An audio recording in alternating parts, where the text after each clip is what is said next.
Okay, so what I want to do here is I want to walk you through the evidence that they presented, Kesh Patel, and why I believe something's off, and why I believe that he wasn't the shooter, and that he was only a part of a larger distraction. So we're going to mute some of these clips so you can see what you see, and you're not going to be told what you're seeing. All right, so let's get into it. Now, if you can honestly look at the picture of this man, I mean, he does not have the look of a killer in his eyes, right? I believe he was a small part of a larger organized effort to assassinate Charlie Kirk. Now, these rounds right here, the one on the far left is a 30-06. There's no way in hell anyone's ever going to convince me that that thing was what hit Charlie Kirk in his neck. All right, it would have taken his head clean off. What I find interesting here, okay, they say that that's his vehicle, but is it? I mean, I'm sure he didn't have the only vehicle of that color, and without a clear shot of the license plate, you never know. But they say it shows the suspect. How do you know? I mean, he's wearing shorts, right? I mean, can you see that that's that boy? I don't think you can. And if you do, you're not being honest. Now let's take a look at another angle. Here he is a few blocks away. Now, I mean, he's so far away. I mean, it's better quality, right? But I mean, and look at that. Now what makes me curious is it's almost like that camera was waiting for him to walk by. That's not an automatic zoom. That's someone steering the controls of that camera with an analog controller. It zoomed right in on him. Look at that. Look at that. There's no way that that was just some camera, some Ring camera or a CCTV or whatever from a neighbor. Now listen. Campus surveillance video reviewed by investigators determined Robinson walked with an unusual gait. So they just confirmed that these snapshots were taken from a campus security video camera, but why would they only give you 3 snapshots, 3 screen captures with no timestamp, and they give you only the worst possible angle? Give us 5 seconds of uninterrupted footage so we could maybe confirm his identity. So he allegedly walked by 2 cameras, went up to the roof, and then set up his shot, but he'd have to assemble his gun first, right? Let's take a look. Keeping in mind that he had to assemble it, set up his shot, take it, disassemble it, take off running, wrap it in a black towel, and scale down the side of the school. Also note that this guy is using 2 different screwdriver tips for this disassembly. They only found 1 screwdriver.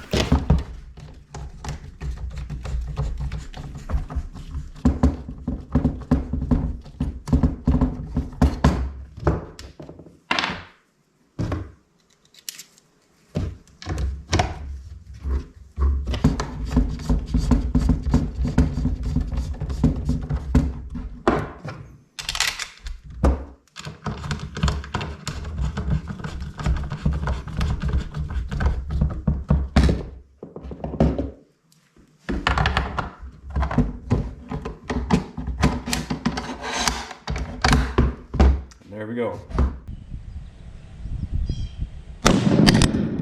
How dare you! How dare you! How dare you! How dare you! How dare you! How dare you!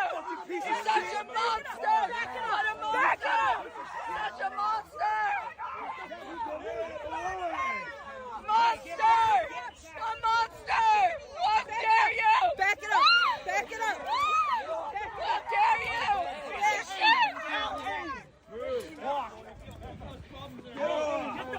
How dare you! You're a freaking monster! Yeah!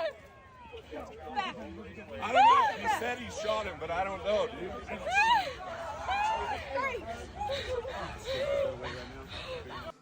So here we go.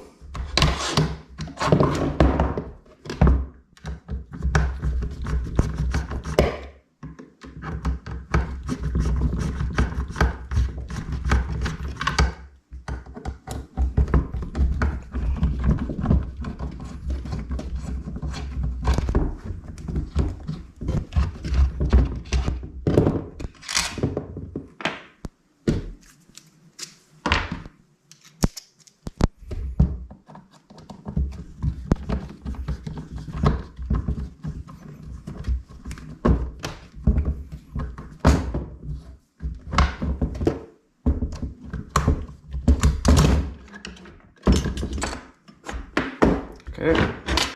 There you go. I'll try to put the timestamp below there. So here we go with that CCTV. I don't know why they couldn't pull any of the cameras from the ones they had on campus. They're on the corner of every building. It's like they were trying to keep you from getting a clear image. But here's who they say is Tyler Robinson, and you clearly can't look at this video and tell it's him, and this person's wearing all black and tactical gear. However, at first I thought I didn't see a gun, but let's take a closer look at this, because after watching it 1,000 times and I stopped listening to what I was seeing and actually saw what I was seeing, I realized he is carrying a gun down the side of this building. So right there, what we're going to do is we're going to go ahead and do a close-up. All right, you see that? There you go. Right in there to the right. You see that? And he's got it right there. Okay, now honestly it don't even look like it's broke down at this point, because his knees are bent pretty sharply when he's coming over the side. So there's no way you can tell me, really? It doesn't look like, and you're not going to have something like that down your pant leg. There we go. And then run off. I did a little time-lapse thing here. You're not going to land like that with the barrel down your pant leg. All right, and then he takes off.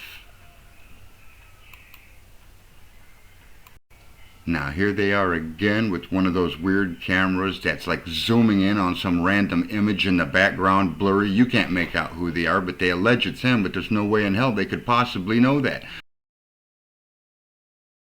They found the rifle out wrapped in a towel right near the shooting scene. So they had it, but what we didn't know was exactly how old it was. And it's important to point that out because police say the suspect might have chosen that gun because it was pretty much untraceable. I want to show it to you on your screen for people watching at home. This is what that weapon looked like according to authorities. It's a Mauser model vintage rifle that investigators say is so old they didn't even have a serial number on it, so they wouldn't have been able to track it down. This is the weapon that police say Tyler Robinson used to assassinate Charlie Kirk that day. How many times has the news reported that he wrapped it in a black towel and hid it under a bush? They just found it. It's under a bush. It was wrapped in a black towel. Show me the picture. And then they show you something in a shipping box. I don't see a towel in that picture anywhere. You ever notice they always tell you one thing and they show you something else? 1951 and 1952 was chambered for the .30-06 Springfield cartridge and featured a black finish for use by the Army. These particular rifles were produced for a short time and are a notable exception to the typical Mauser rifles chambered in other calibers. Year of production, 1951 and 1952, .30-06, black finished, issued to the Army. So even according to Alex Jones, the only other time that Mauser issued a Mauser in black was when it was reintroduced in the 90s with the black synthetic stock. And that's what it looks like they're showing in that image in the picture on the news.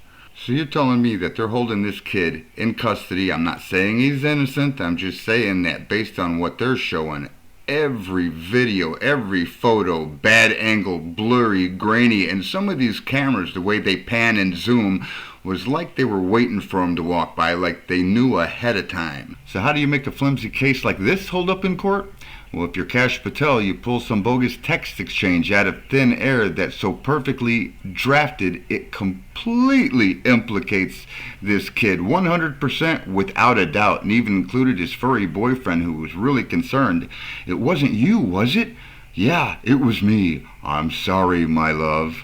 Yeah, even AI says that this text exchange is bullshit. It's perfectly scripted like a screenplay. Gray also says Robinson left his roommate a note that said, quote, "I had the opportunity to take out Charlie Kirk, and I'm going to take it." Robinson, to be honest, I had hoped to keep this secret till I died of old age. I am sorry to involve you. Roommate, you weren't the one who did it, right? Robinson, I'm sorry. I'm worried what my old man would do if I don't bring back Grandpa's rifle. I don't know if it has a serial number on it, but it wouldn't trace to me. I'm worried about handprints. I had to leave it in a bush, though, where I changed outfits. I didn't have the ability or time to take it with. I will never trust Kash Patel after his gross negligent mishandling him and Pam Bondi of the Epstein files. I remember when Patel said that the keys to the Epstein files are in the hands of the FBI director, and that's what he is now. And those files are further away from us than they've ever been, and we're never going to find out who did that.